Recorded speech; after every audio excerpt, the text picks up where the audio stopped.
Joining us live is political analyst Joe Siracusa. Joe, great to see you and good morning. Of course, we had the vigil last night to mark 1 week since the horrific Bondi terror attack that claimed 15 innocent lives. So many people here and across the world really grieving. What reaction are you hearing from where you are and globally?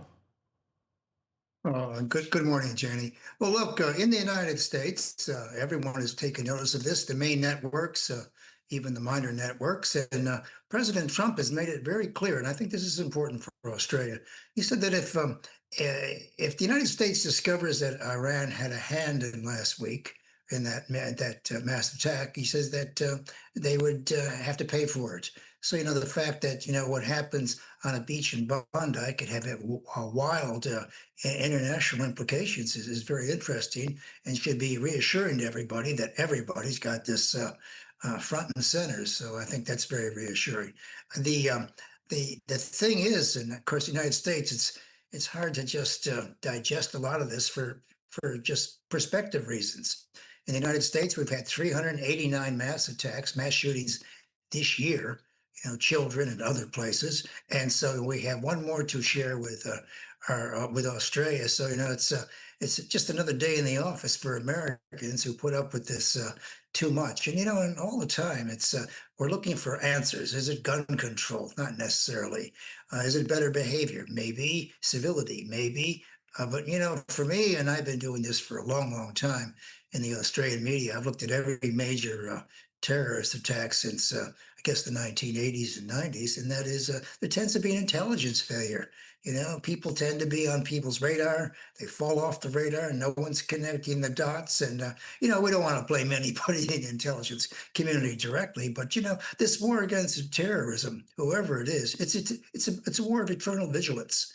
And so you have to keep your guard up all the time. And so I think if there is a royal commission, one of the first things they should be looking at is who's in charge of what and why has this failed? I mean, this father and son team, I mean, they got as far as Mindanao, which is Islamist extremist yeah, band Yeah. of thieves and bandits down there. I mean, that should have been picked up on the radar. So somebody let the side down, and innocent people get killed. This is a thing too. It's always the innocent people get killed.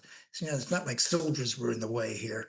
And this is the thing that drives people nuts: is that we are all open to attack at any time, whether you're walking in the Berg Street Mall or you get caught up in Nice or Paris nightclub, whatever it is. This could happen anytime. Yeah, good point, unfortunately. But yes, interesting with the Royal Commission, many people asking for a Commonwealth Royal Commission.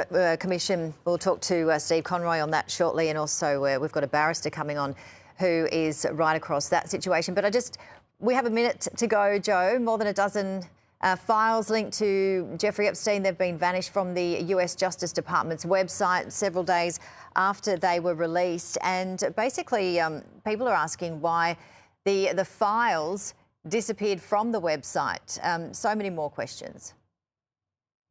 Oh, yes, Janie. Look, these Epstein files, something stinks about this. Americans know that there's something missing, something terribly missing. And of course, the pictures that we did see and the material that we did see suggest that, the rich and famous and the good and great are all involved in it. All have been going to Pleasure Island for a long time, and we just don't know. I think the most interesting thing in the file is that it has that 1996 criminal complaint against Epstein for child pornography, which was never acted upon. I mean, how is this possible?